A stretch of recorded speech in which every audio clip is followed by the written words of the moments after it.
तो पहले तो भाई जिन्होंने ज्वाइन करा है सभी को भी थैंक यू अपना प्रीशियस टाइम देने के लिए। ठीक है,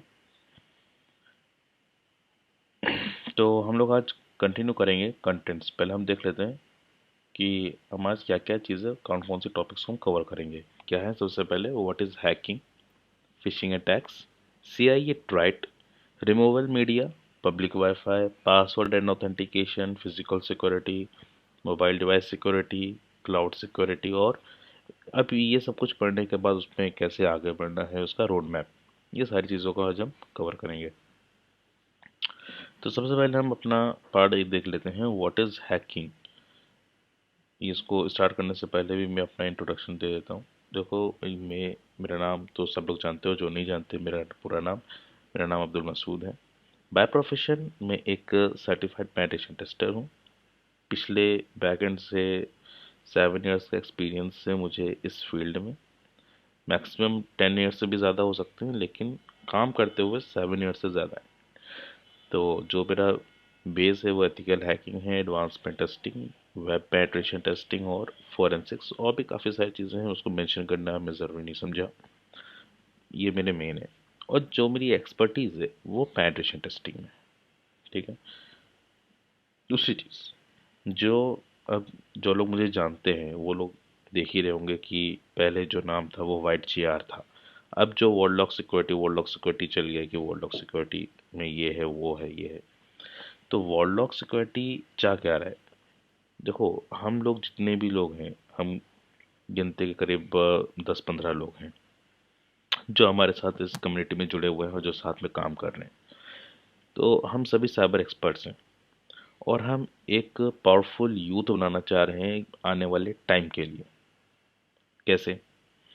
हम जितने भी 10-15 लोग हैं वो ऐसा नहीं है कि हमने अभी पिछले 1 साल का कोर्स कर लिया, 1.5 साल 2 साल का कोर्स कर लिया और हम इस लाइन में आ गए। नहीं, ऐसा नहीं है।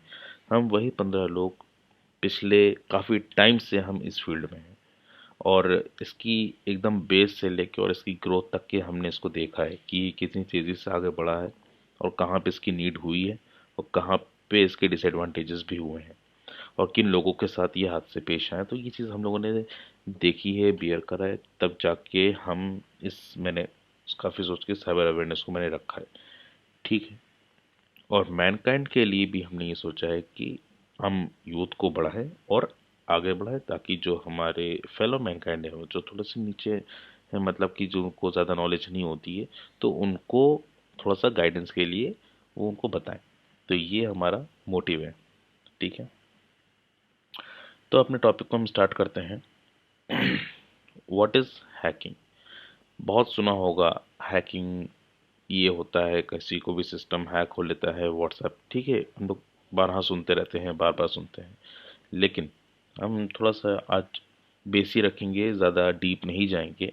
और मैंने यहाँ पे मेजरली सिर्फ 3 टाइप्स ऑफ है, मतलब 3 मेजर टाइप्स ऑफ हैकिंग को ही मैंने यहाँ पे रखा है।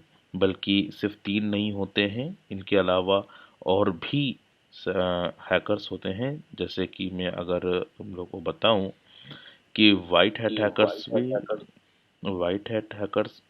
Black hat hackers, grey hat hackers होते हैं। ये तो 3 तो हमारे हो ही गए। और कोई कुछ कह रहा है? तो वाइट, वॉइस क्लियर नहीं आ रही है जो बोल रहा है। खैर, white hat hacker, black hat hacker, grey hat hacker, ये हम लोग बहुत सुनते हैं कि बस ये 3 टाइप के हैकर होते हैं। ये कौन होते हैं ये भी हमको पता है। वाइट मतलब अच्छा, ब्लैक मतलब बेकार, और ग्रे जो मस्तीखोर जो होते हैं। ठीक है, हम इसको भी अभी कायदे से फॉर्मल तरीके से समझेंगे, अभी तो मैंने रफली बता दिया। लेकिन इसके अलावा जो और हैकर्स होते हैं, पहला स्क्रिप्ट किडी, दूसरा ग्रीन हैट, तीसरा ब्लू हैट, और चौथा रेड हैट, पांचवा हैक्टिविस्ट, और स्टेट हैकर्स, और विसल ब्लोवर्स। ये सभी हैकर्स होते हैं मेजरली, मैं तुमको अगर बताऊं तो। लेकिन उनको हम राइट डाउन नहीं करते। ठीक है, हम सिर्फ और सिर्फ नोट डाउन करते हैं इनको, वाइट हैट, ब्लैक हैट और ग्रे हैट। वाइट हैट जो कि कंपनीज के अच्छे के लिए काम करती है, कंपनीज को प्रोटेक्ट करने के लिए करती है, डेटा प्रिवेंशंस को बचाने के लिए करती है, सेव करने के लिए रखती है। ब्लैक हैट हैकर सेम उसी का अपोजिट करते हैं, जो कि ऑफेंसिव में आते हैं और डिफेंसिव दोनों में ही आते हैं। वो ब्लैक हैट हैकर्स वही होते हैं। ऐसा नहीं है कि ब्लैक हैट हैकर खोल के बता देगा कि मैं ब्लैक हैट हैकर हूँ, ठीक है। वाइट हैट हैकर तो खोल के बोलते हैं कि I am a certified ethical hacker, और penetration I am a penetration tester के नाम से भी इनको जानते हैं, ठीक है। लेकिन ब्लैक हैट हैकर ऐसा खोल के भी कभी नहीं बोलेगा कि हाँ मैं ब्लैक हैट हूँ, मैं ये करता हूँ, मैं वो करता हूँ, ऐसा नहीं होगा, ठीक है ना। और दूसरा सॉरी तीसरा होगा तुम्हारा grey hat hacker. Grey hat hackers वो होते हैं जो कि ना किसी का फ़ायदा देखते हैं ना ही किसी का नुकसान देखते हैं। ये वो होते हैं जो सिर्फ और सिर्फ अपनी मस्ती के लिए, अपने खुद के सेटिस्फेक्शन के लिए जो लोगों को परेशान करते हैं, ठीक है। परेशान इन द सेंस कि मान लो किसी की आईडी चुरा ली और हमने मतलब डेटा में हमने थोड़ा सा उसमें टेम्पटेटिंग कर दिया, ये होता है ग्रे हैट हैकर्स में, ठीक है। इनको जैसे कि मैं अगर तुमको बोलूँ हैकिंग होती क्या है, इसको भी तो एक क्वेश्चन है कि हैकिंग होती क्या है। ये तो मैंने तुमको बता दिया कि हैकर्स कितने तरीके होते हैं। हैकिंग वो चीज़ होती है, हैकिंग मान लो किसी भी इंटरकनेक्टेड नेटवर्क में इंटरप्रेट करके उस पर अटैक करना। कैसे कि कोई भी दो डिवाइसेस हैं, दो स्मार्टफोन्स हैं, उनमें मुझे अटैक करना है, तो उसमें एंटर करने को जो मैं एंटर करूँगा उस नेटवर्क में, उसमें डेटा को मॉडिफाई जो करूँगा, उसमें जो टेस्टिंग करूँगा, वो पेनेट्रेशन कहलाती है। वो चीज़, वो प्रोसेस कहलाती है पेनेट्रेशन। जब मैं उसको पूरी तरीके से पेनेट्रेट कर लूँगा, फिर वो कहलाती है प्रॉपर हैकिंग, कि मैंने इसको हैक कर लिया। सपोज ऐसा कहते हैं कि जो लोग जानते हैं, जो थोड़ी सी नॉलेज रखते हैं, जो लोग वेब पेनिट्रेशन टेस्टर्स होते हैं, वेब पीटी जो लोग करते हैं, तो उनको बोला जाता है, उनको कंपनी हायर करती है कि आप वेब पीटी सॉरी आप मेरी वेबसाइट को देखो, चेक करो, और इसमें क्या सिक्योरिटी थोड़ा सा लूज़ हैं, या फिर कौन से सिक्योरिटी कंट्रोल्स इसमें नहीं हैं, कौन से लूप होल्स हैं, कौन से ब्लैक होल्स हैं, ये सब इसमें आप फाइंड करो और हमें बताओ, और हम इसको रिजॉल्व करेंगे। और ये करने के बाद कंपनी उनको पे करती है, ठीक।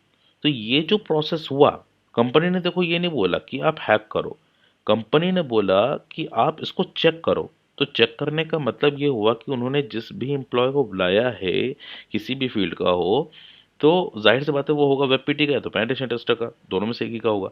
तो वो जो चेकिंग करेगा उस प्रोसेस को, तो मतलब वो हैक करेगा। हम यहाँ पे प्रॉपर हैकिंग नहीं बोलते, हम उसको बोलते हैं पेनिट्रेशन, बोलते हैं पेनिट्रेशन टेस्टिंग कहते हैं इसे। तो प्रॉपर वो उसको पेनिट्रेट करता है, चेक करता है, फिर चेक करने के बाद जब वो एंटर कर जाएगा तो बोलेगा कि यार इसमें ये कमी है। जब वही यही सेम चीज़ कंपनी को बता दिया जाता है, तो कंपनी उसको बाउंटी दे देती है। Bounty as a reward point, ये रिवॉर्ड पॉइंट उसको डॉलर्स में पे कर दिया जाता है, ठीक है। तो पेनेट्रेशन को हम एज अ टेस्टर भी बोलते हैं, और इसको हैकिंग टर्म से भी हम डिराइव करते हैं, ठीक है। ये क्लियर है सबको? यस और नो में आंसर दे दो फटाक से, जल्दी से। Yes sir. Yes sir. ठीक ठीक, चलो। और ये मैं अब जो बताने जा रहा हूँ फिशिंग अटैक्स, ये मैं थोड़ा सा इसको डीपली बताऊंगा। डीपली वो इसलिए मैं बताऊंगा क्योंकि यही एक अटैक है, ये बहुत कॉमन है और बहुत ज़्यादा होता है, और काफ़ी अलग अलग तरीके से होता है। अभी तक तो मैंने हो सके तो तुम लोगों ने मेरी पिछली कुछ वीडियोस अगर देखी होंगी, तो जिसमें मैंने टर्मिनल से ही एक लिंक बनाया था, नॉर्मल सा लिंक होता है वो ऐसे ही बन जाता है, उसको मैंने ओपन करके दिखाया था प्रैक्टिकली। और उस पर फटाक से एक बंदा क्लिक करता है और वो हैक हो जाता है, उसका यूज़र नेम डेटा पासवर्ड हो जाता है। किसने किसने देखी, किसने किसने नहीं देखी, फटाक से बताओ। सर हमने नहीं देखी। कौन है, नाम बताओ अपना। फजुल्ला। अच्छा, और किसने किसने नहीं देखी है, किसने किसने ये अटैक देखा है जब मैंने करा था, वजुल्ला के अलावा?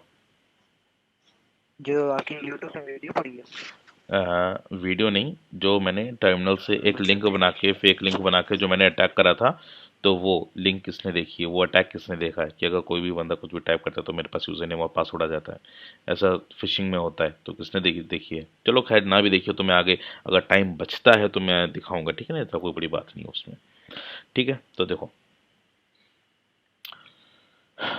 The term phishing refers to an attack using mail program to trick web users into revealing sensitive information that can be used for criminal purpose. Or in general, hackers conduct phishing attacks by using email,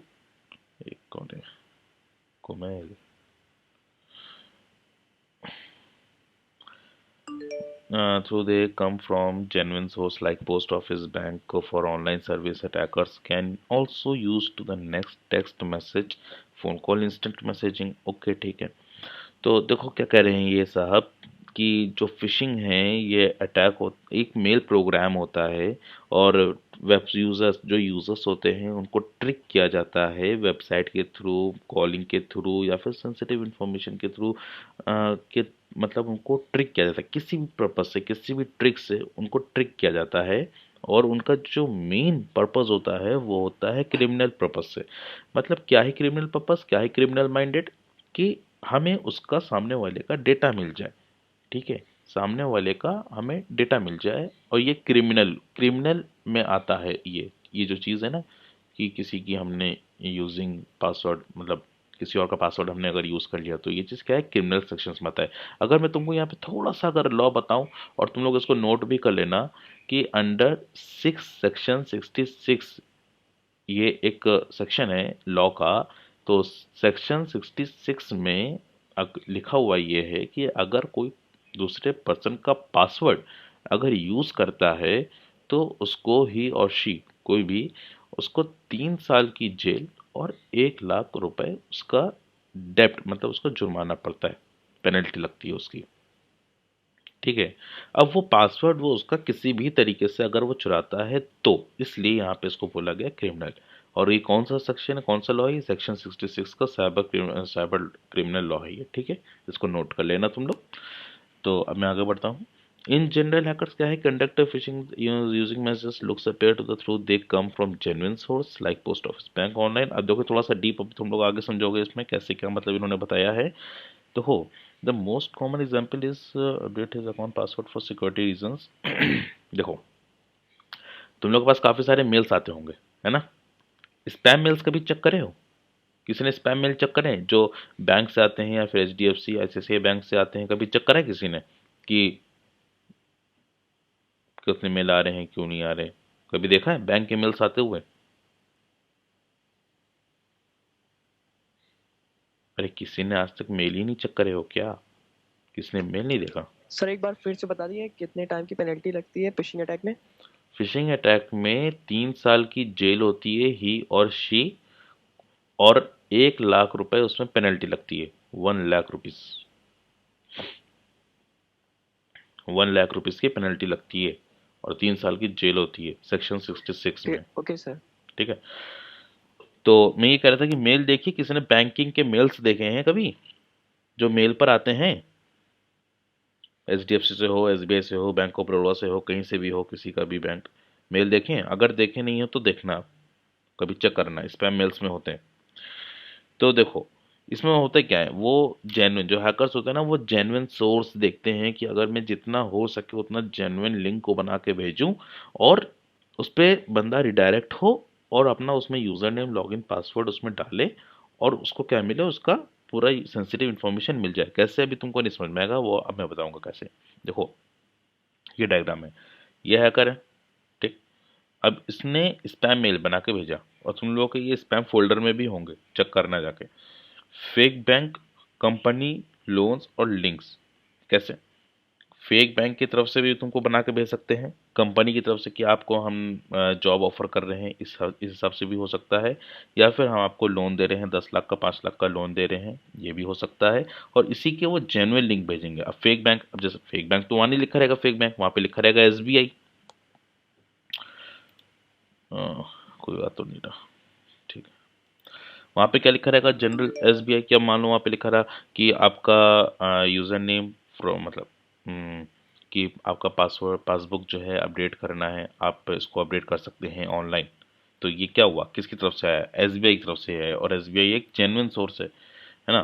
तो अब ये नाम पढ़ के ही तुम क्या हो जाओगे, थोड़ा सा अट्रैक्टिव भी हो जाओगे कि आप पासबुक चलो ऑनलाइन ही अपडेट कर लेते, बैंक जाना नहीं पड़ेगा। ठीक है, कंपनी क्या है, कंपनी किसी एक अच्छी कंपनी जैसे मान लो महिंद्रा की कंपनी से तुमको कोई ऑफर आ गया, वहाँ पे क्या करेगी, साइन अप कर लो अपने और हमें एक इंटर्नशिप का लेटर दे दो और हम आपको फ्री में इंटर्नशिप करवा देंगे। चलो एक कंपनी की तरफ से आ गया लोन। हम अब जो बहुत ज़्यादा नीडी होगा, जिसको मान लो कि 2 लाख का लोन चाहिए, 3 लाख का लोन चाहिए, तो उसने लोन को देखा और देखने के बाद क्या कि चलो मैं अप्लाई कर देता हूँ लोन, जब मिलेगा मिलेगा, नहीं मिलेगा कोई बात नहीं, कहीं और से देख लेंगे। तो ये उसने कमज़ोर चीज़ ढूंढी, ये कमज़ोर कड़ी मिली उसको। अब जो इसमें नीडी पर्सन होगा तो ये उसको ओपन करेगा, क्यों करेगा कि नहीं करेगा, बिल्कुल करेगा। अब देखो, अब जैसे तुम उस पर क्लिक करते हो, वो यूज़र कहाँ पे होता है, इंटरेक्ट कहाँ पे करता है, फेक वेबसाइट पे करता है जिसकी स्टार्टिंग होती है HTTP से होती है, समझे। और इसके बाद क्या होता है, और यूज़र का जो इंफॉर्मेशन होती है वो कॉम्प्रोमाइज्ड हो जाती है, समझे। ये ऐसे प्रॉपर काम होता है, और जो यूज़र की सेंसिटिव डिटेल होती है वो हैकर के पास पहुंच जाती है। कैसे, अभी मैं आगे अगर टाइम बचता है तो मैं प्रैक्टिकली करके दिखाऊंगा। ये होता है इसका पूरा प्रोसेस, ठीक है। लेकिन अच्छा चलो, ये अगर इतना ही इजी है तो फिर बड़ी बड़ी कंपनीज फिर क्या करती होंगी, क्या उनके पास क्या फिशिंग लिंक्स नहीं जाते होंगे, उनके पास भी जाते होंगे। तो फिर ऐसा वो क्या काम करती है, कोई बताएगा, जल्दी से बता दो कोई, अगर बता पाओ तो। नहीं पता तो फटाक से आंसर दे दो।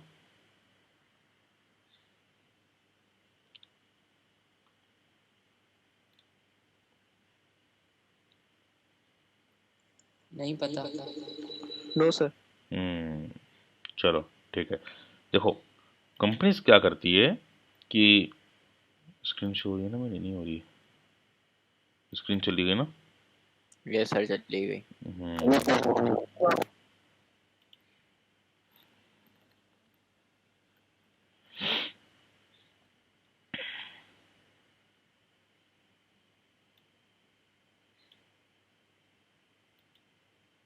एक तो ना गूगल मीट में यही प्रॉब्लम रहती है, मुझे यही समझ में था। अब आ गई ना, स्क्रीन नहीं आई। Yes sir. चलो ठीक। देखो, अब देखो, ऑर्गेनाइजेशंस को पता है कि साइबर क्रिमिनल्स जो हैं ये ऐसा काम करते हैं, ठीक है, ऐसा काम करते हैं और ये फिशिंग डिटेक्शन होती रहती हैं। तो उन्होंने क्या करके रखा है, उन्होंने अपने ISP से ये कह के रखा है कि उन्होंने एंटी स्पैम डिटेक्शन सॉफ्टवेयर्स उन्होंने वहाँ पे एक्टिवेट करके रखे हैं, ठीक है। और उन्होंने क्या करके रखा है, ब्लॉकिंग IP एड्रेस। कैसे, देखो अगर हम कोई फिशिंग लिंक जनरेट करते हैं या फिर कुछ भी हम आगे वर्क प्रोग्रेस करते हैं, तो उसमें फिशिंग की एक IP बनती है। ऐसा नहीं कि उसमें मतलब बहुत ज़्यादा हम उसमें सब डोमेन्स बना रहे हैं, सब डोमेन तो एक ही बनता है, बहुत ज़्यादा मल्टीपल लेयर्स की IP बन रही हैं और बहुत वगैरह वगैरह चीज़ हो रही है, ऐसा नहीं होता है। उसमें क्या होता है कि सिर्फ एक ब्लॉकिंग IP बनती, वो एक सिंपल सी IP बनती है जो हमारे वेबसाइट को होस्ट करता है। माइक ऑफ कर लो जिसका भी ऑन है। और वो क्या करती है कि एंटी स्पैम डिटेक्शन सॉफ्टवेयर को यूज़ करती है। अब क्या यूज़ करती है, अब जैसे मान लो कि मैं अगर किसी को फिशिंग लिंक सेंड कर रहा हूँ तो उन्होंने जो सर्विस एक्टिवेट करके रखी है तो वो उसको वहीं पे ब्लॉक कर देगी, वो को एक्सेस ही लेने नहीं देगी, समझ रहे हो। तो ये काम करती है एंटी स्पैम डिटेक्शन सॉफ्टवेयर, ठीक है। ये कंपनी, ये ऑर्गेनाइजेशन करती है, कोई नॉर्मल इंसान नहीं करता। और क्या कह रहे हैं इसमें, एक अगला पॉइंट है, a number of awareness campaigns conduct the private companies association such as the anti phishing working group also exist. तो इनका जो है, जो हम लोग की साइबर टीम जिसे हम बोलते हैं, अगर कंपनीज में अगर तुम जाओगे वहाँ पे वर्क करोगे तो बोलते हैं कि हमारी IT टीम है, जो उनकी IT टीम होती है, उनकी यही टीम होती है जो उसको प्रॉपर मेंटेन करके चलती है कि जो भी, देखो कंपनी अगर हैक होती है ना, वो कंपनी की वजह से नहीं होती है कि कंपनी का सिक्योरिटी कमज़ोर है इसलिए हैक हो जाता है, वो इसलिए हैक नहीं होता है। कंपनी के एम्प्लॉय में की कमज़ोरी होती है, उसका लूप होता है, उसकी वल्नरेबिलिटी होती है, तो इसलिए वो कंपनी हैक हो जाती है उस एम्प्लॉय के थ्रू। अदरवाइज कंपनीज बहुत सिक्योर होती हैं, हाँ, अगर फिर हैकर भी उतना मजबूत होना चाहिए। लेकिन हम अगर प्रेजेंट में जो बात करते हैं, प्रेजेंट में ही अगर हम बात करें तो सिक्योरिटी बहुत प्रॉपर होती है, बहुत अच्छी होती है। कंपनीज हैक होती हैं, बड़ी बड़ी कंपनीज जो भी होती है वो उनके एम्प्लॉय की वजह से ही होती है, उनके एम्प्लॉय की गलती होती है वो, समझे। हम सामी अब देखो सोशल इंजीनियरिंग के टेक्निक। अब सोशल इंजीनियरिंग मैं फिशिंग टेक्निक्स तुमको बताऊंगा आगे। सिर्फ 3 तरह की सोशल इंजीनियरिंग टेक्निक होती है वो भी। और सोशल इंजीनियरिंग भी बहुत तुम लोग जानते होगे कि सोशल इंजीनियरिंग का मतलब क्या होता है भाई, है ना, कि किसी के बंदे को मैनिपुलेट करना। अभी तक के तो इतने सुना था, लेकिन रियल में सोशल इंजीनियरिंग क्या ही काम करती है अब देखो। Social engineering is a kind of fraud which take the advantage of human error, the unauthorized access of sensitive data. People are more vulnerable to social engineering attacks on the technology attack as it is easier to fix the technical error but the difficult to fix human flaws and errors. Social engineering takes the advantage of human psychology as the human controlled by strong emotions such as greed, fear and curiosity etc. जो भी है। अगर मैं इसका अगर conclusion ही अगर निकाल के मैं तुमको बता दूं, ना कि एक छोटे बच्चों की तरह अगर एक लाइन समझाओ कि जो हम क्या है कि सिस्टम के जो एरर्स होते हैं, जो फ्लॉज होते हैं, हम उनको तो सही कर सकते हैं, लेकिन इंसान को हम नहीं, ना ही ज़्यादा समझा सकते हैं, ना ही उसको बता सकते हैं और ना ही उसकी गलतियों को सुधार सकते हैं। ठीक है, हम मशीन के तो एरर को सॉल्व कर देंगे लेकिन ह्यूमन एरर को सॉल्व नहीं कर सकते। क्योंकि अगर तुम कितने ही बंदों को समझाओगे, अगर एक एम्प्लॉय तुम्हारा ऐसा ही है, मतलब एक एम्प्लॉय बड़ा बहुत स्मार्ट है और दूसरा एम्प्लॉय एकदम नल, फिर काम नहीं हो सकता ना। और उसके भेजे में उतनी बात घुस भी नहीं रही फिर। तो ये सारी चीज़ें होती हैं सोशल इंजीनियरिंग टेक्निक से। अब इसमें एक लास्ट में बहुत एक ज़बरदस्त बात कही गई है कि जो इंसान होता है वो इमोशंस के ऊपर बहुत चलता है। जाहिर सी बात है चलता है, आज जज्बा है तो काम होगा, कल जज्बा नहीं है तो नहीं होगा। ठीक है, तो इमोशंस जो हैं ह्यूमन के वो बहुत ज़्यादा नुकसानदेह होते हैं। कैसे? अब यहाँ पे सिंपल सिंपल से 3 चीज़ें बताई कि वो लालची है, उसमें डर है और उसमें बहुत ज़्यादा जिज्ञासा है, क्यूरोसिटी है किस चीज़ की। अब देखो कैसे इसमें अटैक भी होता है, वो भी चीज़ भी देखो। द देखो क्या लिखा है, there are 3 social engineering phishing techniques. कौन सी है? डिसेप्टिव फिशिंग, ठीक, ये तो डिसेप्टिव फिशिंग हो गई। दूसरी है स्पेयर फिशिंग और इस तीसरी है तुम्हारी वेलिंग। ये रही, ये है वेलिंग। हम इसको भी अभी देखेंगे वेलिंग को। इस पहले हम इसको देख लेते हैं डिसेप्टिव को। देखो डिसेप्टिव में ऐसा मतलब जनरेट किया जाता है, इतनी ज़्यादा हाइप बनाई जाती है कि अगर यूज़र को लगे कि जो है बहुत ज़्यादा नीड है हमको, इस मतलब जो भी सामने वाला बंदा कह रहा है हमें इसकी सच में नीड हो। अब वो कौन से वर्ड है? पहला अर्जेंट। अगर कहीं से मेल आ रहा है तुम्हारे पास या फिर कहीं से कुछ बातें आ रही हैं तो एक मिनट बस ज़रा लाइन पे रहना, ठीक है ना, एक मिनट। क्या हुआ? जल्दी बोलो, जल्दी, हेलो पेलो नहीं। अरे बोलो ना अरे यार खटखटा लो ना। वो चूतिया भोसड़ी है।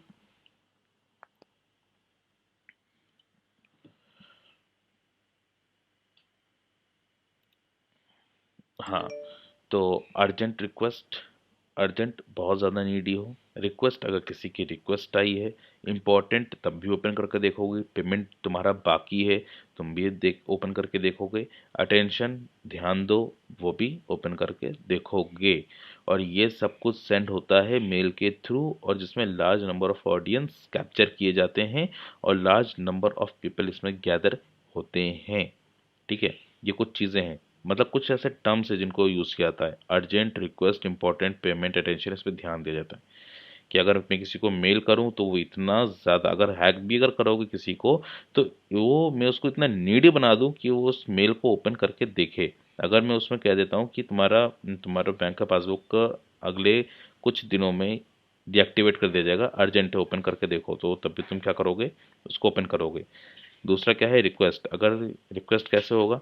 रिक्वेस्ट अगर जैसे मैं कहूँ कि तुम्हारी रिक्वेस्ट पड़ी हुई थी, सॉरी, मैं अगर फेसबुक से कर दूँ कि तुम्हारी रिक्वेस्ट पड़ी हुई पिछले 1000 रिक्वेस्ट पड़ी हैं तुम्हारे पिछले 1 महीने से, तब भी तुम ओपन करके देखोगे। इंपॉर्टेंट, इंपॉर्टेंट क्या है कि तुम्हारी बैंक की सम डिटेल्स डिलीट होने वाली हैं या फिर डिलीट कर दिया जाएगा, या फिर तुम्हारी फेसबुक की कुछ डिटेल्स हैं जो कि डिलीट हो गई हैं, तुम उसको इम्पोर्ट मेल आएगा, तुम ओपन करके देखोगे, जहाँ पे तुम क्लिक करोगे उस ईमेल पे वहीं से सारी चीज़ें तुम्हारी ऑटोमेटिकली होना स्टार्ट हो जाएंगी। लेकिन वो जो तुम्हारी चीज़ें स्टार्ट होती हैं वहाँ पर लिंक को क्लिक करने के बाद वो HTTP से स्टार्ट होती है। हमेशा याद रखना वो HTTPS पे नहीं होती है। HTTPS में हम कर सकते हैं, हम उसी लिंक को HTTPS में भी कन्वर्ट कर सकते हैं, लेकिन वो सब डोमेन बना लेती है। उस सब डोमेन को पहचानने का भी तरीका होता है, हम उस पर भी आगे बात करेंगे, ठीक है ना। हम आगे बढ़ते हैं स्पेयर फिशिंग में। और क्या है, देखो जो स्पेयर फिशिंग होता है, जिनके टारगेट क्या होते हैं, इनके ऑर्गेनाइजेशन होते हैं, इंडिविजुअल्स भी ये कर सकते हैं लेकिन करते नहीं है। इनका टारगेट होता है कि वो एक ऑर्गेनाइजेशन पे और रैंडम पीपल पे, ऑर्गेनाइजेशन के ही रैंडम पीपल पे हम उसको टारगेट करें, ठीक है। और उनका काम होता है मेल के ही थ्रू, ऑथेंटिक मेल, अगर तुमको कोई मेल सेंड करें और वो मेल ऑथेंटिक लगना चाहिए पूरा, तभी वो क्या होगा, सिस्टम अटैक हो सकता है, ठीक है ना। और हम आगे देखते हैं क्या है, बिकॉज इन्फॉर्मेशन कंटेंट मिल रहा highly authentic and real is extremely difficult to detect the spear phishing. बिल्कुल देखो यही बात आ गई कि अगर हम तुमको रियल और ऑथेंटिक मेल अगर मैं सेंड करूंगा बना के प्रॉपर, अगर तुम उस पर ओपन करते हो या क्लिक करते हो तो तुम नहीं पहचान सकते हो कि ये मेल सच में रियल है। जैसे कि फेसबुक है, अब फेसबुक को तुमने ओपन कर दिया, सेम फेसबुक की ही वेबसाइट तुमको देखने को मिल जाएगी लिंक पे भी, तो क्या इसकी तुम ट्रस्ट करोगे, लेकिन हाँ प्रॉपर लॉगिन नहीं होगी वो।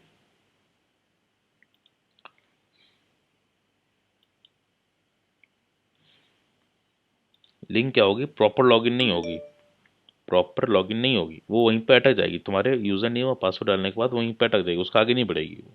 तो ये सब छोटी छोटी ट्रिक्स होती हैं स्पेयर फिशिंग की। हम अब आगे देख लेते हैं सीक वेलिंग। अब देखो इस ये जो अटैक होता है वेलिंग का, इन दिस क्या लिखा हुआ है, in this phishing attack the attacker targets high profile employ such as CEO और एंटरप्रेन्योर और chief financial officer. This attack is also called the CEO fraud. इसमें जो है कंपनीज के CEO को टारगेट किया जाता है, उनके लिए लिंक तैयार की जाती है। उनके लिंक लिंक भी में कैसे तैयार होते हैं, उनके लिंक्स भी अलग होते हैं। मैं एज आ कॉन्फिडेंशियलिटी के लिए मैं तुमको मतलब इस लाइव में नहीं बता सकता, नहीं तो मैं बता देता, ठीक है। तो उनके लिए भी लिंक्स अलग होती हैं, तैयार की जाती हैं, वो भी थोड़े से रिस्की होते हैं, जिसे हम कहते हैं वेलिंग। ये सिर्फ और सिर्फ जो है सिर्फ और सिर्फ इन्हीं के लिए यूज़ होता है, CEO के लिए यूज़ होता है ये वाला फिशिंग अटैक, ठीक है। अब देखो what is the CIA tried. अब हमने तीसरा पार्ट हम अपना पकड़े हैं जो है CIA tried in cyber security. हम इसको 3 पिलर्स ऑफ साइबर सिक्योरिटी भी बोल सकते हैं, ठीक है। और इसी के ऊपर कंप्लीट साइबर सिक्योरिटी ही है। और CIA ट्राइड बोलते हैं इसको, जिसका नाम है कॉन्फिडेंशियलिटी, इंटीग्रिटी और अवेलेबिलिटी। ये 3 चीज़ों से ही ये काम करता है। तो क्या है, the CIA triad design information security model meaning to organization security procedures and policies. तो जो भी प्रोसीजर और पॉलिसी जो चलती है वो सिर्फ और सिर्फ CIA ट्राइड के ऊपर ही चलती है। कंप्लीट साइबर सिक्योरिटी चाहे जिस भी फील्ड में चले जाओ, साइबर सिक्योरिटी की वो 3 यही मेजर फैक्टर्स को ही फॉलो करेगी, कॉन्फिडेंशियलिटी, इंटीग्रिटी और अवेलेबिलिटी को। तो कॉन्फिडेंशियलिटी का मतलब क्या है, हम इसको ऑब्जेक्टिव देख लेते हैं। क्या है, no telling to unauthorized parties. Confidentiality मतलब ये हुआ कि हमें कॉन्फिडेंशियलिटी हमें इतनी बरकरार रखनी है कि अगर हमें कोई भी, अगर हम किसी से भी बातचीत करें, कि भी हमने किसी को भी मैसेज भेजा, तो वो कोई अनऑथोराइज्ड ना देखे, ना ही पढ़े, ना ही मतलब 1-to-1 कम्युनिकेशन हो, 1-to-2 या 1-to-3 ना हो, कि हम 2 लोग बात कर रहे हैं आपस में तो तीसरा झांका मार रहा है, ऐसा नहीं होना चाहिए। या फिर हम दोनों ने आपस में मैसेज सेंड करा तो तीसरा बीच में आके उसमें स्पाई कर रहा है। हाँ लेकिन स्पाई हो सकता है, जिसको हम कहते हैं MITM, man in the middle attack भी हो सकता है। लेकिन हमें कॉन्फिडेंशियलिटी को बरकरार रखना पड़ता है, हमें एक अपना टनल बनाना पड़ता है, जिससे इसीलिए हम यूज़ करते हैं अपने पर्सनल सर्वर्स, पर्सनल VPNs और पर्सनल अपना चैट बॉक्स, ठीक है। हम अपना बना भी सकते हैं और अपना सब कुछ कर सकते हैं अपना पर्सनल, हमें कंपनी से कोई लिंक नहीं रहता। तो ये किस लिए यूज़ होता है, ये कॉन्फिडेंशियलिटी के लिए होता है, जिसमें 1-to-1 ही हो, जिससे हम पेयर टू पेयर भी कहते हैं। जिन्होंने नेटवर्किंग पढ़ी है तो उनको पता होगा पेयर टू पेयर क्या होता है, ठीक है, चलो हम आगे बढ़ते हैं। इंटीग्रिटी, इंटीग्रिटी क्या है? Completeness and accuracy of data. हम अगर मैंने अगर हाई भेजा किसी को, तो सामने वाले तक के भी हाई ही पहुंचना चाहिए, और उसके हाई की जगह हेलो ना हो जाए वो। तो ये क्या होता है? ये MITM अटैक ही होता है, जिससे हम इंटीग्रिटी कहते हैं कि जो इंटीग्रिटी है वो इंटीग्रिटी मेंटेन होनी चाहिए। क्या मेंटेन क्या होनी चाहिए? जैसे मैंने अभी तुमको पहले बताया, जब कॉन्फिडेंशियल जो चीज़ होती है वो बहुत प्राइवेट चीज़ होती है। अब प्राइवेट, अगर प्राइवेसी अगर उसमें है तो ही हमारी इंटीग्रिटी मेंटेन हो सकती है। अगर उसमें मेंटेनेंस नहीं है प्राइवेसी की, तो फिर उसमें इंटीग्रिटी भी मेंटेन नहीं हो सकती है, उसमें डेटा की एक्यूरेसी नहीं आएगी। अवेलेबिलिटी, अब मैं जैसे सपोज मैंने कहीं पर अगर डेटा मैंने स्टोर करके रखा है, जैसे कि मेरा हेलो था, मैंने हेलो तुमको सेंड करा और हेलो मेरे पास तो सेव हो गया, लेकिन जब मैं चाहूँ उसको फ्यूचर में भी एक्सेस कर सकूँ, उस हेलो को मैं देख सकूँ सिक्योरली, तो वो डेटा की अवेलेबिलिटी भी मेरे पास होनी ही चाहिए। ठीक है, तो इस कॉन्फिडेंशियलिटी, इंटीग्रिटी, अवेलेबिलिटी, ये तीन चीज़ है, इसको हमेशा याद रखना। बिना इसके तुम कोई भी प्रोसीजर को फॉलो नहीं कर सकते साइबर सिक्योरिटी कोई भी टर्म में। ये है, एक टर्म और है, लेकिन हम ज़्यादा डीप नहीं जाएंगे, अभी हम सिर्फ ऊपर ही ऊपर बात करेंगे, ठीक है, क्योंकि आज सिर्फ बेसिक का मैंने रखा है। इसके बाद क्या है? Non repudiation, I should respect, I send you the message, you should accept the, you receive it. तो अगर मैं इससे, ये नॉन डिपुटेशन वाली बात है जो कि हमने इंटीग्रिटी में ही बात करी, कि अगर मैं तुमको मैसेज सेंड करूँ तो तुम्हारे पास भी मैसेज वैसे ही पहुंचना चाहिए जैसे मैंने सेंड करा। तो ये नॉन डिपुटेशन चीज़ में आ गई। ऑथेंटिसिटी, बिल्कुल उसमें क्लियर, उसमें एकदम ट्रांसपेरेंसी होनी चाहिए मैसेज में, उसमें कोई इशू नहीं होना चाहिए। मैसेज अगर हाई है तो वो हाई ही है, अगर हेलो है तो हेलो ही है वो। तो ये ट्रांसपेरेंसी और ऑथेंटिसिटी मैसेज में होनी चाहिए। ये तो मैंने सिर्फ एक मैसेज की बात करी है। यहाँ पे तुम्हारा काफ़ी सारे डेटास भी हो सकते हैं, तुम्हारे ऑनलाइन क्लाउड के डेटा भी हो सकते हैं, और तुम्हारे जितने भी जेन्युइन सोर्स के जो भी डेटा हैं वो सब भी हो सकते हैं। ठीक है ना? ओके, इतना समझ में आ गया सबको? क्लियर है? फटाक से रिप्लाई दे दो, यस और no. Yes sir. Yes sir. Yes sir. ठीक, अब हम बात कर लेंगे रिमूवेबल मीडिया की। सर स्क्रीन चली गई आपकी। अच्छा,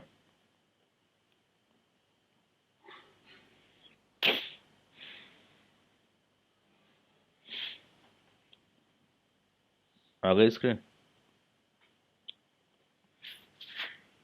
नो सर।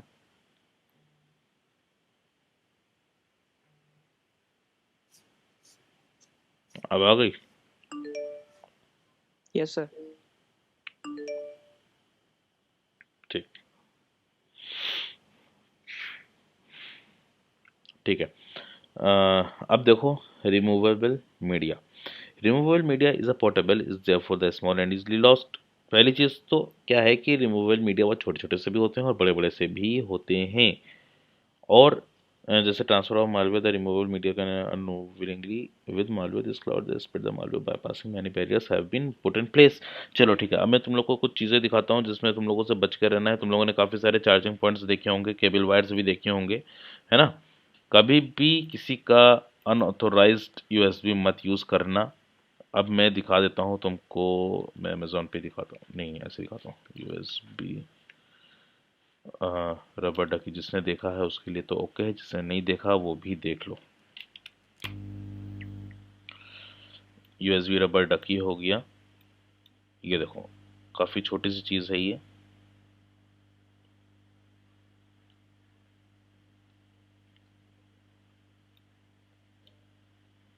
देखो, ये जो यूएसबी रबर डकी है हैक 5 की, ये तुमको मिलती है करीब 20,000 के अप्रॉक्स। ये वाली जो यूएसबी रबर डकी है, ये तुमको ये प्रोग्रामेबल होती है, और इसको प्रोग्राम सर करना स्क्रीन शो पड़ता है। नहीं हो रही। Okay okay okay okay okay okay.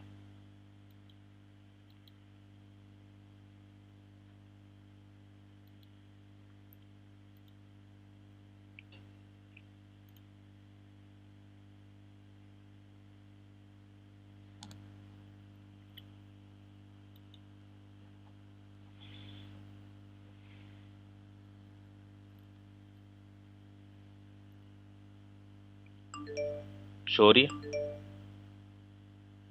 Yes sir. ठीक है। देखो जो ये हैक 5 के ऊपर जो तुमको दिख रही है ब्लैक वाली, ये वाली जो यूएसबी रबर डकी है ये थोड़ी सी कॉस्टली होती है। और ये वाली जो यूएसबी रबर डकी तुमको दिख रही है, ये देखो ये वाली जो रबर डकी प्रोग्रामेबल होती है, और ये वाली रबर डकी जो होती है ये प्रोग्राम करनी पड़ती है, जिसे हम आर्डिनो कहते हैं। ठीक है, ये भी रबर डकी की तरह काम कर सकता है, ए टू जेड सारी चीज़ें, और ये लेकिन पहले से प्रोग्राम होती है। ये कॉस्टली होती है, ये तुमको अमेजोन पे मिल जाएगी 400 के अप्रॉक्स। एक ये हो गया। दूसरा एक आती है हैकिंग केबल।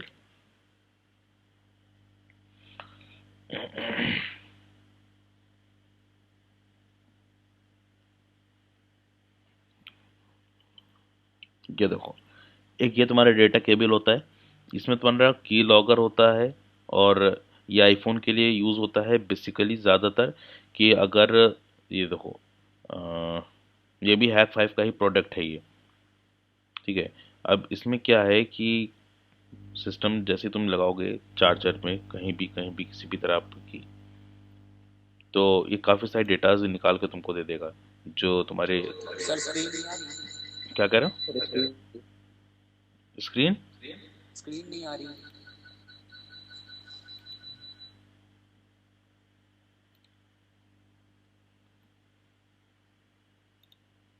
स्क्रीन क्यों चली जा रही है यार बार बार? बात नहीं समझ में आ रही।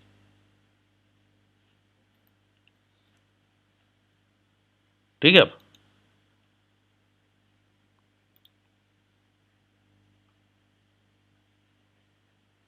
आ रही अब।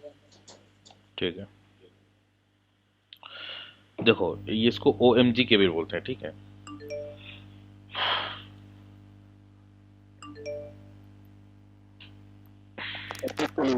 हैं? फिर चली गई?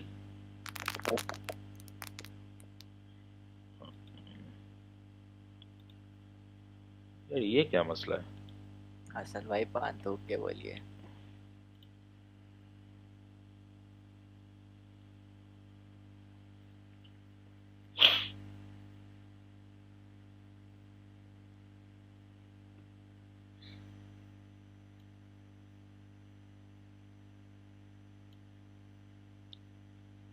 शो हो रही है?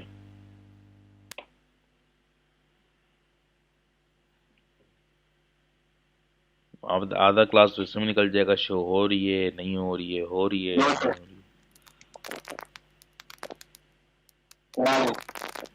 अरे यार ये यस सर आ गए।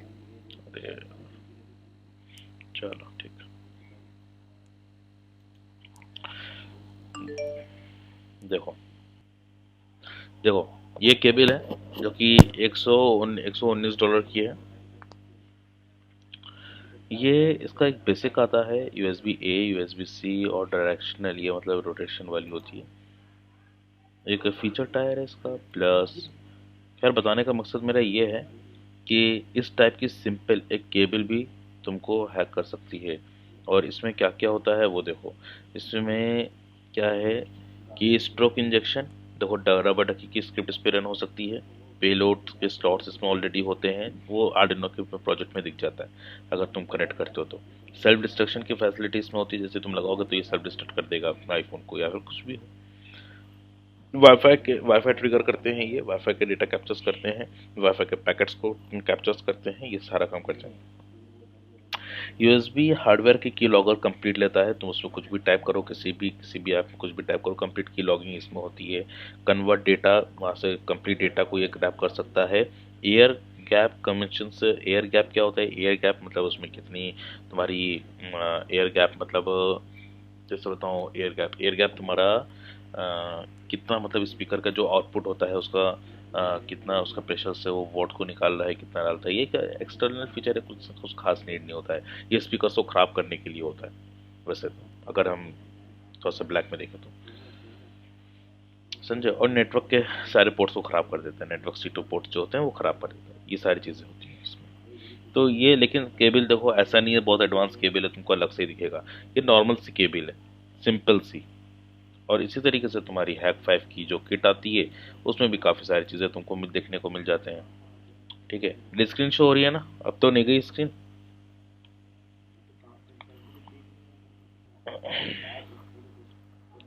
तो ये चीज़ यहीं पर ही है, देखो, removal of media will unwillingly infected with malware, this could be many barriers that may have been put in place. बस यही है कि तुम किसी भी कभी भी हार्डवेयर कहीं भी अगर लगाओ तो सोच समझ के लगाओ, नोन पर्सन से नहीं, अननोन पर्सन से। कि अगर तुम बाहर किसी कंपनी में गए हो या किसी रेस्टोरेंट में गए हो या किसी ऐसे पब्लिक प्लेस पे गए हो, वहाँ पे तुम कुछ भी ओपनली यूज़ कर रहे हो, तो वहाँ पे थोड़ा सा सोच समझ के यूज़ करना, ये उसके लिए है ये, ठीक है ना। पब्लिक वाईफाई, पब्लिक वाईफाई में क्या है, public wifi is hotspot is like that sound like the hotspots like coffee shops, libraries, public wifi connections for pattern. ठीक है, तुमने देखा होगा कहीं कहीं पे जगह पे, हर जगह पे लिखा रहता है कि आप हमारे साथ फ्री वाईफाई यूज़ कर सकते हैं। तुमने होटल में देखा होगा फ्री वाईफाई यूज़ कर सकते हैं, और भी काफ़ी जगह पे देखा होगा तुमने फ्री वाईफाई। दिल्ली में काफ़ी जगह पर है फ्री वाईफाई है, पार्क पे। यहाँ पे अगर तुम लखनऊ में हो, लखनऊ में देखो वहाँ पे लिखा रहता है तुम्हारा क्या है, तुम्हारा हजरतगंज में वहाँ पे देखो फ्री वाईफाई है, तुम्हारा काफ़ी जगहों पर है। लेकिन और तुम्हारे चारबाग रेलवे में भी जो है फ्री वाईफाई है। पॉइंट ये नहीं है कि वहाँ पे वो फ्री दे रहे, पॉइंट ये है कि वो फ्री क्यों दे रहे, समझ लो। तो इससे बचने का क्या तरीका है? अब क्यों दे रहे, क्योंकि वो हमारा डेटा देख सकते हैं, सिंपल सिंपल सी चीज़ है। तो इसमें नुकसान क्या होता है, tempted to use free wifi in public space, तो कोई भी उसमें डेटा में एंटर करके उसमें छेड़खानी कर सकता है, क्योंकि हमको नहीं पता कि सामने कौन है, हमें नहीं पता कि वहाँ पर कौन है कौन नहीं है, बैक एंड में कौन देख रहा है कौन हमें नहीं देख रहा है ना, कौन मॉनिटर कर रहा है हमें नहीं पता है। लेकिन हमें किस सेव कर सकना है, then you device security is at great risk, तो वो तो रहेगा ही। Using a free public wifi is a bad practice as information, तो ये सब चीज़ें तो होती रहती हैं, हमने तुमको बताया। अगर हम तुम्हें कंक्लूजन बताए डायरेक्टली कि तुम्हें कभी भी अगर पब्लिक वाईफाई यूज़ करना हो तो तुम एक वीपीएन यूज़ करो, ठीक है। हम जब नेक्स्ट भी वेबिनार लेंगे किसी एक अच्छे प्लेटफॉर्म पे, ना कि गूगल मीट पे, तो मैं तुमको फिर बताऊंगा वीपीएन भी कौन सा यूज़ करना है, तो फिर हम थोड़ा डीपली भी जाएंगे, ठीक है ना। मतलब ये मोटा मोटा याद रखो कि पब्लिक वाईफाई अगर कभी भी याद यूज़ करोगे तो, पब्लिक वाईफाई अगर यूज़ करोगे तो तुम्हें वीपीएन यूज़ करना है। Password and authentication, password and authentication में क्या रहेगा तुम्हारा कि पासवर्ड कॉमन नहीं होने चाहिए, ठीक है। पासवर्ड कॉमन नहीं होना चाहिए, पासवर्ड अगर कॉमन होंगे तो कोई भी कैसे भी गेस कर सकता है। और आज भी अगर कोई ब्रूट फोर्स अटैक करता है तो उसके लाइब्रेरी में काफ़ी सारे ऐसे पासवर्ड्स होते हैं जो कि सेव होते हैं, जिससे ब्रूट फोर्स अटैक सक्सेसफुल हो जाते हैं। तो पासवर्ड हमेशा रखो अच्छे बिट्स का, 32 बिट्स, 42 बिट्स या 52 बिट्स के पासवर्ड रखो। अब इतने बिट के पासवर्ड रखने के लिए तुम यूज अच्छा पासवर्ड रखने के लिए तुम अच्छा सॉफ्टवेयर यूज़ करो, जैसे कि बिट वार्डन या तो माइक्रोसॉफ्ट का वो क्या नाम है, ऑथेंटिकेटर, ठीक है, तुम इसको यूज़ कर सकते हो। तो जो तुमको कम से कम माइक्रोसॉफ्ट तुमको तुम्हें 32 बिट का बना के दे देगा, और बिट वार्डन थोड़ा सा तुम्हें थोड़ा सा कॉम्प्लेक्स लगेगा बिट वार्डन यूज़ करने में स्टार्टिंग के टाइम पे, लेकिन वो तुमको 100 बिट का पासवर्ड जनरेट करके देगा, ठीक है। तो वैसे पासवर्ड यूज़ करना है। अब इसमें देखो क्या है ऑथेंटिकेशन में तुमको मल्टी फैक्टर ऑथेंटिकेशन यूज़ करना है, हमेशा हमेशा मल्टी फैक्टर ऑथेंटिकेशन यूज़ करना है। सर्टिफिकेट बेस्ड ऑथेंटिकेशन कहीं पर अगर अवेलेबल है उसको भी यूज़ करना है, बायोमेट्रिक ऑथेंटिकेशन भी यूज़ करना है जो कि जीमेल पे अवेलेबल है, और टोकन बेस्ड ऑथेंटिकेशन भी यूज़ करना है अगर अवेलेबल है, तो क्योंकि जीमेल में हालांकि होता है। जीमेल में क्या है कि तुम्हें काफ़ी सारे इसमें सिक्योरिटी डिवाइसेस देखने को मिल जाते हैं, जैसे कि तुम्हें एक सिक्योरिटी की देखने को मिल जाएगी जिसे हम बोलते हैं यूलो की, यूलो, हाँ यूलो की बोलते हैं। जैसे मैं तुमको दिखाऊं, सिक्योरिटी की,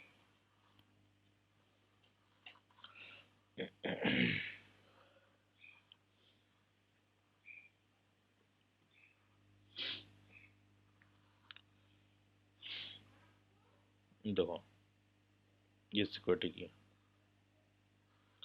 ये देख रही है, ये देखो यूबीको की है, देखो इसी टाइप की होती है। इसकी कॉस्ट करीब 3000 की होती है, जो कि तुमको अलग से सिक्योरिटी प्रोवाइड करती है ऑथेंटिकेशन के लिए। जिस तरीके से टू स्टेप वेरिफिकेशन होता है, तो टू स्टेप वेरिफिकेशन के लिए भी अलग ये यूएसबी की नीड होती है उसको लॉगिन करने के लिए, ठीक है।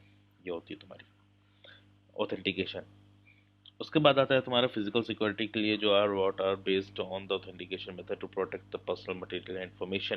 ठीक है, तो पर्सनल जो प्रोटेक्शन, अब देखो क्या है, अगर हम तुम्हें इतना कॉम्प्लेक्स ना करके, अगर हम तुम्हें सिंपल सिंपल से अगर कुछ कुछ मोटी मोटी बातें बताएं, तो ये है कि अगर हम पर्सनल प्रोटेक्शन देखें तो उसमें ह्यूमन बीइंग ही आता है, जिसमें फिजिकल थ्रेट और एक्सीडेंट्स, मेडिकल इमरजेंसीज, इनको इनसे प्रोटेक्ट कैसे किया जाता है, वो भी सॉफ्टवेयर के थ्रू कंट्रोल किया जाता है। मटेरियल प्रोटेक्शन कौन सा होता है, protect the material from theft and, चोरी चकारी और डैमेज से भी बच सकते हैं। कैसे, मट जो इंसान या फिर कोई भी सॉफ्टवेयर हमारे जो मटेरियल प्रोटेक्शन के लिए यूज़ किए जाते हैं, उनके सिक्योरिटी कंट्रोल्स और उनके प्रीवियस सिक्योरिटीज़ को चेक करने से ही हम चेक पता कर पाएंगे। दूसरी, information protection, protecting the information from the manipulation, कॉपिंग, theft and destroy.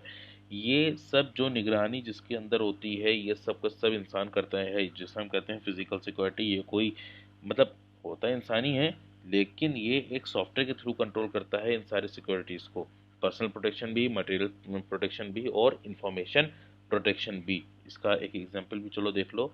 देखो, अब क्या है कि physical security involves the use of the multiple layers, जैसे कि कैसे यूज़ होता है, जो कि थोड़ा सा कॉम्प्लेक्स लग रहा हो तो देखो, सीसीटीवी, सर्विलियंस, सिक्योरिटी गार्ड्स होते हैं और प्रोटेक्टिव बैरियर्स होते हैं, लॉक एक्सेस कंट्रोल होते हैं, parameter intrusions, parameter access control, वो जिसमें डोर पे जो लॉक्स लगे रहते हैं फिंगरप्रिंट वाले या फिर जो बायोमेट्रिक लॉक्स होते हैं वो। पैरामीटर इंट्रूजन्स वो होते हैं जो कहीं अगर देखो हमने बॉर्डर पे या फिर कहीं पे तार वार लगे हों, वहाँ पे कुछ बैरियर के उस रेंज के अंदर कोई भी जाता है तो वहाँ पे एक लेज़र बीम एक्टिवेट हो जाती है, या फिर कोई भी ऐसा लॉक सिस्टम, या तो तुम्हें शॉकिंग वेव सिस्टम एक्टिवेट हो जाता है उस रेंज के अंदर जाते ही, तो उसे हम बोलते हैं पैरामीटर इंट्रूजन बोलते हैं उसको। और डिटरेंट सिस्टम्स भी ये बर्ड्स के लिए यूज़ होता है, fire protection and many more. Fire protection क्या है, वही जो हमारे सेंसर्स यूज़ होते हैं, जो कि कभी अगर आग लग जाती है तो देखते नहीं हो कि वो आ जाता है, मतलब अम, जो लगा रहता है, अरे यार मेरे को, फायर हाइड्रेंट वाले जो पंप्स होते हैं वो एक्टिवेट हो जाते हैं और वो फट जाते हैं, फटने के बाद वो एज अ रेन वो बरसने लगते हैं। तो वही सारे तुम्हारे कौन से होते हैं, फिजिकल सिक्योरिटीज़ में आती हैं। लेकिन बताने का मतलब ये नहीं है कि ये सारे तुम्हारे ऐसे ही फिजिकल सिक्योरिटीज़ में आती है, साइबर सिक्योरिटी का पार्ट है कि अब इन सबको हम किस तरीके से इनकी सिक्योरिटी कंट्रोल्स को हम मजबूत करें। ठीक है ना, ये बताने का मोटिव ये है। उसके बाद देखो, mobile device security. Mobile device security में क्या आता है कि lock your phone with your password and fingerprint detection. ठीक है, ये तो चलो ठीक है, ओके है, इट इज़ नॉट ऑलरेडी, लेकिन ज़्यादा से ज़्यादा हो सके फिंगरप्रिंट को हटा के उसमें पासवर्ड विद, सॉरी, तुम्हारे अल्फ़ाबेट विद लेटर्स या फिर विद नंबर्स रखो तो ज़्यादा बेटर है, क्योंकि वो 100% सिक्योर होता है ना, इस फिंगरप्रिंट के मुकाबले में। ठीक है ना, फिंगरप्रिंट और फेस लॉक के मुकाबले में। और जितना हो सके अपने मोबाइल डेटा को इंक्रिप्ट रखो, जितना भी हो सके। उसका जो है रिमोट वाइप लेना हर महीने ले सको तो ठीक है, नहीं तो कोई बात नहीं। और आईफोन का हो या फ़ोन का हो, उसका हमेशा बैकअप लेते रहो। और थर्ड पार्टी ऐप्स को जितना ज़्यादा हो सके उसको अवॉइड करना है। अगर मोबाइल फ़ोन अगर अच्छे से चलाना है, उसकी सेहत अच्छी रखनी है, तो थर्ड पार्टी ऐप्स को दूर रखना है। अगर प्ले स्टोर से जो ऑफिशियली डाउनलोड हो रहे हैं उन्हीं को डाउनलोड करना है, लेकिन एंड्रॉयड वालों की तो चुल रहती है, तो वो तो करेंगे भाई, थर्ड पार्टी ऐप ना ही यूज़ करें तो ज़्यादा बेहतर है। और अवॉइड करना है आईफोन वालों के लिए जेल ब्रेक, और दूसरा रूट एंड्रॉयड वालों के लिए रूटिंग। ठीक है, ये दोनों चीज़ों को अवॉइड करना है। और अपडेट ऑपरेटिंग सिस्टम ऑफन, मतलब हर हफ्ते या हर महीने और हर हफ्ते हफ्ते अपने सिस्टम्स को क्या करना है, अपडेट रखना है। ये तुम्हारा हो गया मोबाइल डिवाइस सिक्योरिटी में। और ये चीज़ बहुत मेन पॉइंट है तुम्हारा, थर्ड पार्टी ऐप, इसको हमेशा याद रखना, थर्ड पार्टी ऐप और बैकअप योर फ़ोन डेटा। अब बैकअप फ़ोन डेटा में तुम्हारा कॉन्टैक्ट भी आता है, बहुत सारी चीज़ें आती हैं, और अच्छे से जानते हो। Cloud security. Cloud security is also known as the cloud computing security. It is a collection of security measures designed to protect the cloud authentication data, resources, access the control data and privacy protection. देखो, cloud security क्या है कि पहले क्या था कि अगर कोई भी बंदा होता था, कोई भी उसका 100 लोगों का डेटा रखना है, 200 या 1000 लोगों का, 2000 लोगों का डेटा रखना होता था, तो वो क्या करता था, अपना एक पर्टिकुलर फिजिकल सिस्टम रखता था जिसमें वो अपना सारा डेटा रखता था, तो डेटा भी अच्छा खासा होता था। ठीक है, तो वो फिजिकली सिस्टम पे रखता था। लेकिन आज के टाइम पे ऐसा नहीं है, आज के टाइम पे सारी चीज़ें हो गई हैं शिफ्ट क्लाउड पे, और क्लाउड के लिए भी क्या चाहिए, सिक्योरिटी चाहिए, क्योंकि क्लाउड तो एक ऑनलाइन बेस्ड प्लेटफॉर्म है। अब उस प्लेटफॉर्म पे हम क्या कर रहे हैं, चीज़ों को हम स्टोर कर रहे हैं। अब हमें एक ऐसा सिक्योरिटी चाहिए, जैसे कि अब HTTPS आया। HTTPS क्या है कि हमें SSL सर्टिफिकेट हमें प्रोवाइड करता है, तभी हम HTTPS साइट को ही प्रेफर करते हैं विजिटिंग के लिए, ठीक है।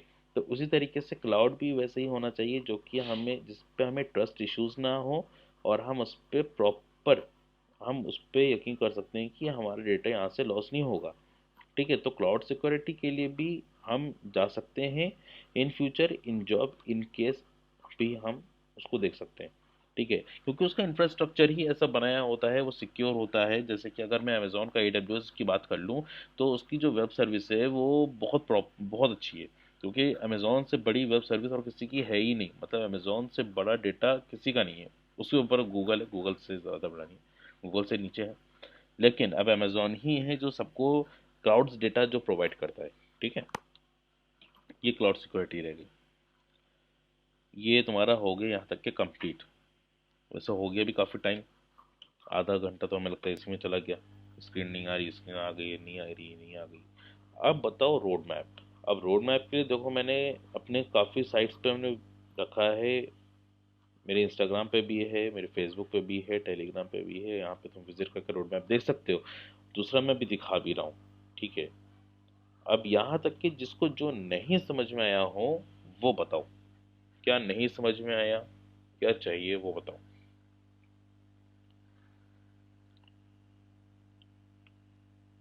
बोलो, मेरी वॉइस आ रही है?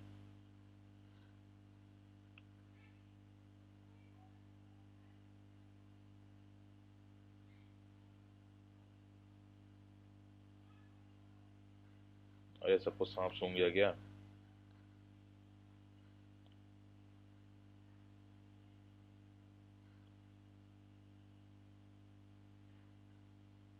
देखो, हाँ, रोड मैप।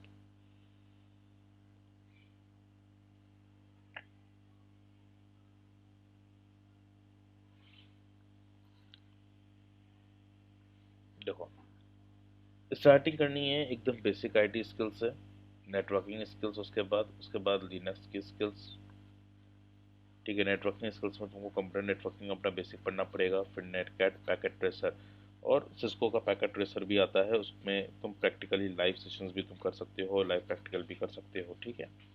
उसके बाद तुम अपना लिनक्स स्किल्स भी तुम अपना प्रॉपर यूज़ कर सकते हो।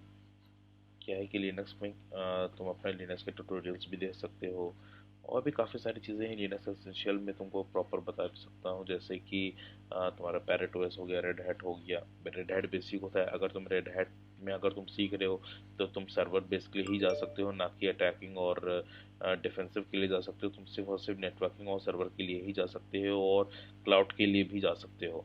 ये तीन चीज़ों के लिए तुम जा सकते हो अगर तुम रेड हैट सीख रहे हो तो, ठीक है। और अगर पैरेट ओएस और तुम्हारा पैरेट ओएस और काली लिनक्स और ब्लैक आर्क, अगर ये सब सीख रहे हो, वो तुम्हारे रेड टीमिंग के लिए आती हैं, तुम्हारे पेनिट्रेशन टेस्टिंग के लिए होती हैं। तो तुम्हें ये सारे ऑपरेटिंग सिस्टम्स के लिए तुम्हें लिनक्स आना चाहिए, ठीक है। उसके बाद अगर तुम, ये सारे प्रोग्रामिंग लैंग्वेजेस हैं, पाइथन हो गई, जावा हो गई, ये सब कुछ आए तो अच्छा है, नहीं आए तो इतना आना चाहिए कि हमें जो लिखा हुआ है वेबसाइट पे, जो प्रोग्राम लिखा हुआ है वो हमें समझ में आना चाहिए कि क्या लिखा है वो। एटलीस्ट पाइथन है, जावा है, सी है, जो भी है, तो ये चीज़ हमें एटलीस्ट,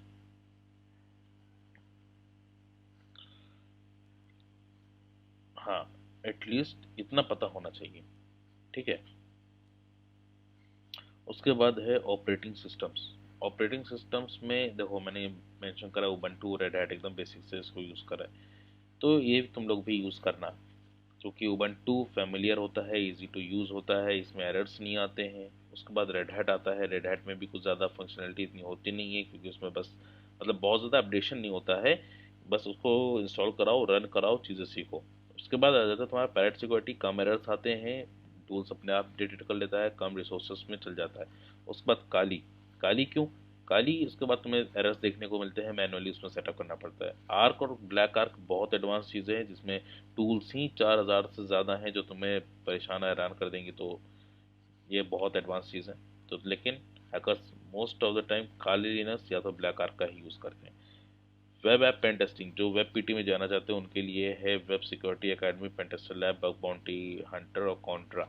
ये वेब ऐप पेन टेस्टिंग के लिए है, जो लोग वेबसाइट सिक्योरिटी के लिए जाना चाहते हैं। और बग बाउंटी प्रोग्राम सीखने के लिए ऑनलाइन फ्री में, वो ये सारी साइट्स हैं। इसमें रूम्स होते हैं, रूम्स करने पड़ते हैं तभी तुमको मिलेंगे, जिसे हम कहते हैं capture the flag, CTF practice. अच्छा चलो, ये तो वेबसाइट वालों के लिए, जो लोग वेब पेनिट्रेशन टेस्टिंग में जाएंगे, जो लोग जाएंगे, जिनकी जो जाना चाहते हैं उनके लिए है ये। तो यहाँ पे रूम्स मिलते हैं, जिसने जो ट्रैक में जानता है, जिसमें उसमें रूम्स होते हैं। तो उसी तरीके से बग बाउंटी प्रोग्राम्स के लिए भी ये सारे रूम्स है, इन साइट्स में तुम्हें रूम्स देखने को मिल जाएंगी। और CTF क्या है? CTF में जैसे कि अब नॉर्मल है, जो लोग डिफेंस में जाना चाहते हैं और रेड टीमिंग में जाना चाहते हैं और फोरेंसिक्स में या फिर कहीं भी जाना चाहते हैं, तो उनके लिए ये सारी चीज़ें हैं। CTF है, ओवर द वायर है, वर्लन हब है, ट्रैक मी है, हैक द बॉक्स है, और बग बाउंटी हंटर है, और CTF time.org है। इतनी चीज़ें हैं, ठीक। और अगर कोर्सेज से अगर रिलेटेड देखना हो तो कोर्सेज से रिलेटेड भी तुम्हें नीचे मेरे को देखने को मिल जाएगा। ये तो कोर्सेज हमारे यहाँ पे ऑलरेडी सारे अपडेट हैं, ठीक है। अगर कोई भी किसी में किसी भी चीज़ में डाउट हो तो मुझे तुम कॉल मैसेज मैसेज कुछ भी कर सकते हो, मैं बता दूंगा, ठीक है। और कंसल्टेंसी का नंबर भी मैं तुमको दे दूंगा, जो काउंसलर होंगे वो तुम्हें कांटेक्ट कर लेंगे, ठीक है। अब ये बताओ कि करियर बेस्ड में कोई क्वेश्चन है किसी भी चीज़ से रिलेटेड, कि आगे क्या हो सकता है क्या नहीं हो सकता है? ये जो बचे हुए जो कुछ 10-15 मिनट है, इसमें यही डिस्कस कर लेंगे, इसके अलावा और कुछ टॉपिक नहीं बचा। बाकी प्रेजेंटेशन यहीं के लिए। Thank you.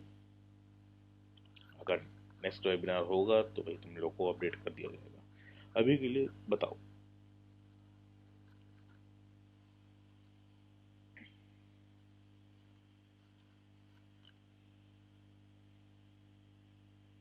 बोलो।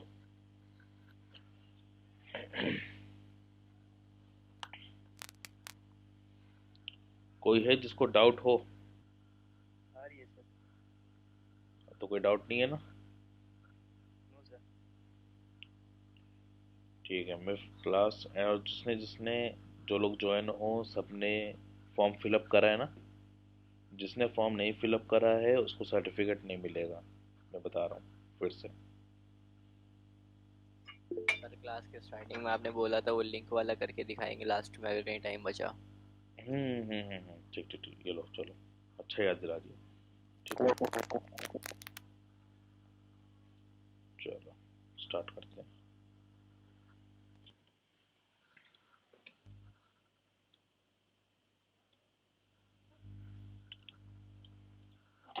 देखो ये मेरा मैक का टर्मिनल है, ठीक है।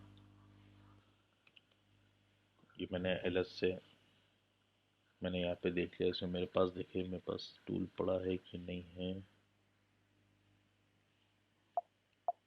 मेरे पास टूल नहीं है, मेरे को क्या करना पड़ेगा? इंस्टॉल करना पड़ेगा। रुको देख लो, लगे हाथ कैसे होता है।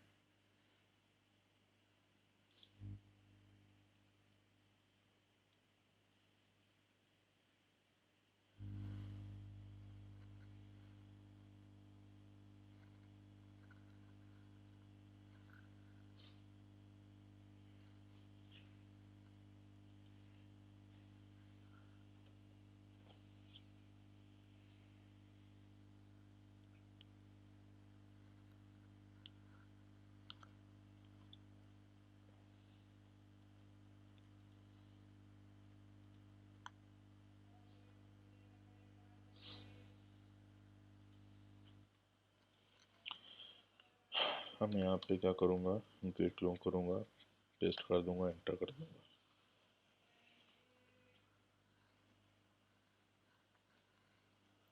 ये हमारा टूल इंस्टॉल हो रहा है, ऑलरेडी मैं करा चुका हूँ।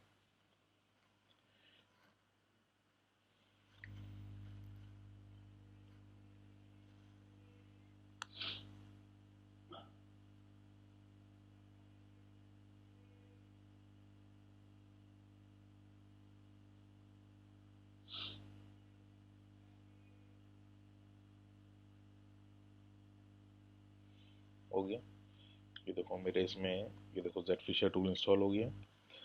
अब मैं इसको CD जेड फिशर LS, इसके अंदर क्या है देखो, ये बैच से बना है तो मैं इसमें डॉट डालूंगा, रूट लगाऊंगा, जेड फीचर से इसको रन करा दूंगा।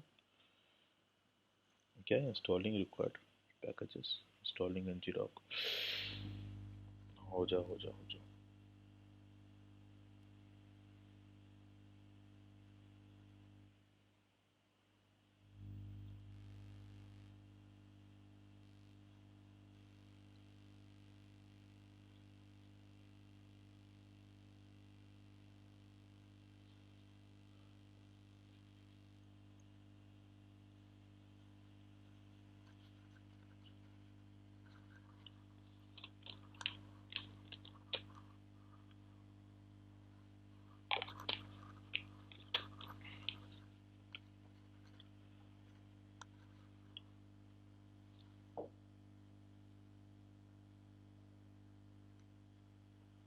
चल, अब मेरे को यूज़ करना है किसका।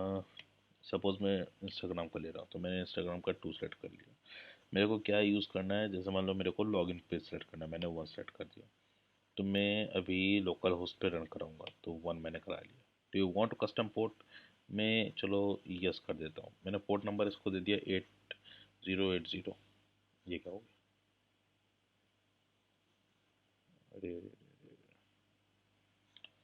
चलो ठीक है, 8080 दिया।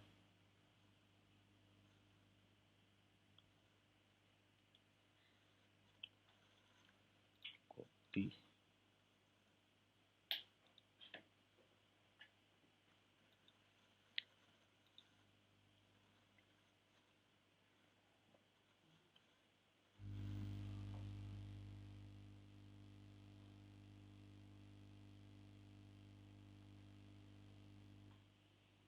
देखो,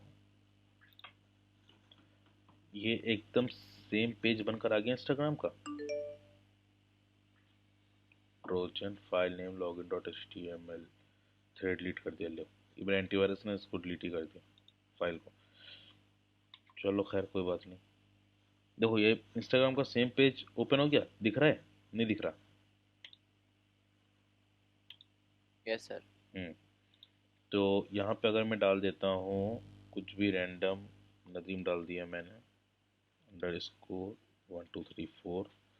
अब मैं यहाँ पे सेम चीज़ डाल रहा हूँ। देखो पासवर्ड में हसन लिख रहा हूँ मैं, HASAN @321 डाल दिया मैंने। देखो शो कराता हूँ, दिख रहा है? देखो है। अब जैसे ही मैं इसको लॉगिन करूँगा, ये लॉगिन होगा नहीं, लेकिन देखो यहाँ पे पासवर्ड भी सेव करने को मांग लिया, लेकिन ये चीज़ लॉगिन नहीं होगी। देखो यहाँ पे ऊपर लोड भी दिखा रहा है, सब कुछ दिखा रहा है। और ये देखो इधर instagram.com पे भी रिडायरेक्ट हो गया, तो तुम इसको फिर कैसे कहोगे? और ये देखो ये HTTPS पे भी चला गया है। लेकिन अब देखो मेरे टर्मिनल पे क्या हुआ। ये देखो विक्टिम की आईपी आई सबसे पहले, उसके बाद ये देखो अकाउंट का पासवर्ड, ये अकाउंट का नेम आ गया, नदीम @_123 4। पासवर्ड देखो हसन @321 आ गया। और कंट्रोल सी से मेरा ये काम पे कंप्लीट हो गया और मैंने इसको कर दिया एग्जिट प्रोग्राम इंटरप्रेट। देखा? ये तो यस सर। ये तो बहुत, लेकिन एक छोटी सी बेसिक सी चीज़ है, इसमें कोई ऐसी बड़ी बात नहीं है, कर लोगे। 2 4 कमांड्स रन कराने होते हैं, वो भी तुमने अभी देख ही लिए होंगे, कितने ही कमांड रन कराए मैंने, तो ये काम हो गया। ठीक है, लेकिन इस इसको छुपाया जाता है। ठीक है, इस लिंक को छुपाया जाता है स्पैम मेल के थ्रू। इसको स्पैम मेल में छुपाया जा सकता है, छुपाया जाता है। उसके अलावा इसमें जो है तुमको हाँ, इसके अलावा तुमको इसको जो लिंक थी जो कि 8080 पोर्ट पे चल रही थी, उसको रिडायरेक्ट किया जाता है तुम्हारे एक बिटली की लिंक पे, ताकि वो एकदम जेन्युइन लगे। ताकि जैसे मैंने अभी बनाया था और उसने एंटीवायरस डिलीट कर दिया था उसको थ्रेड समझ के, वायरस समझ के, तो ये चीज़ ना हो। ये देखो फिर से मेरे पास आ गया नेम ट्रोजन डॉट जेनरिक के डी, तो कि वायरस ही था जो कि चल रहा था, अब वो डिलीट हो चुका है। ठीक है ना? तो ये छोटी छोटी चीज़ें हैं जो कि मैंने तुमको अभी बेसिक में बताई। बाकी आगे और भी जब वेबिनार्स होंगे तो उसमें और भी हम बड़े टॉपिक्स को कवर करेंगे। ठीक है?